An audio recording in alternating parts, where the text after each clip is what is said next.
আসসালামু আলাইকুম, সবাই কেমন আছেন? আজকে আপনাদের যে উদ্ভিদটি নিয়ে কথা বলবো তা হচ্ছে দ্বন্দ্বকলস, যা আমাদের আঞ্চলিক ভাষায় দনকলস নামে পরিচিত। এটি একসময় গ্রাম বাংলায় বহুল দেখা যেত।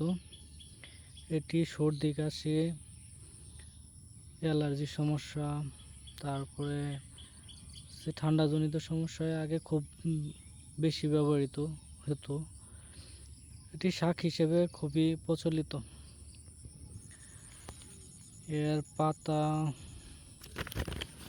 ফুল ঠান্ডাজনিত সমস্যায় খুবই উপকারী।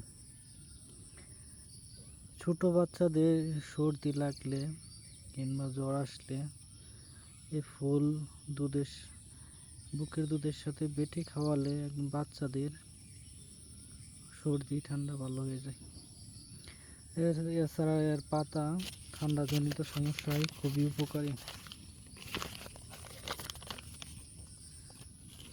এছাড়া কৃমি নিধনেও এই দন্তকলস খুবই কার্যকরী। এছাড়া পেট ফাঁপা, বদহজম থেকেও মুক্তি পেতে দন্তকলস ব্যবহার করা হয়। কাশি হলে, ঠান্ডাজনিত সমস্যায় যদি কাশি হয়, দন্তকলস খেলে ইনশাল্লাহ কাশি থেকে মুক্তি পাবেন। বাতের ব্যথা ও অ্যাজমা সারাতেও দন্তকলস খুবই জনপ্রিয়ভাবে ব্যবহৃত হয়।